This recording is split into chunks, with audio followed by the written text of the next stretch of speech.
Hey everyone, today we're in Exodus 4 and 5 where we see how it goes when Moses starts carrying out God's plan. Then Moses and Aaron called together the Israelite elders. Aaron told them everything that Yahweh had told Moses, and he performed the signs in front of the people. The people believed. When they heard that Yahweh had paid attention to the Israelites and had seen their oppression, they bowed down and worshipped. Afterwards, Moses and Aaron went to Pharaoh and said, "This is what Yahweh, Israel's God, says. Let my people go so they can hold a festival for me in the desert."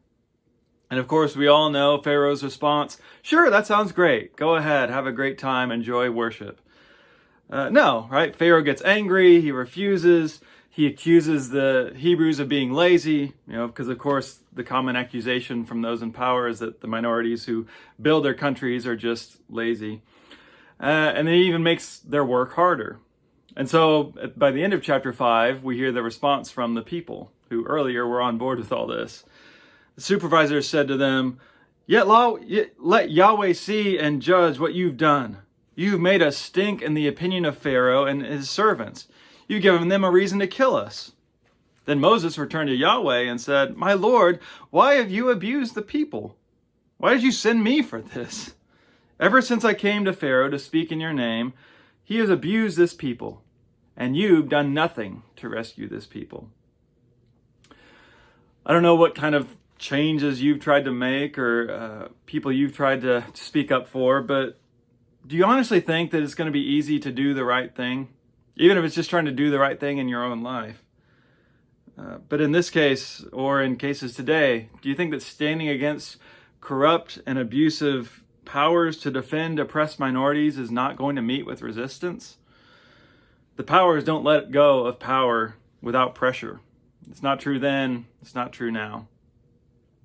And yesterday we talked a lot about God's call for Moses and that God is going to be with him and empower him. And yet, when God calls you to something, that doesn't mean that it's going to be easy or that everyone else is going to like what you're doing. In fact, it may be the opposite.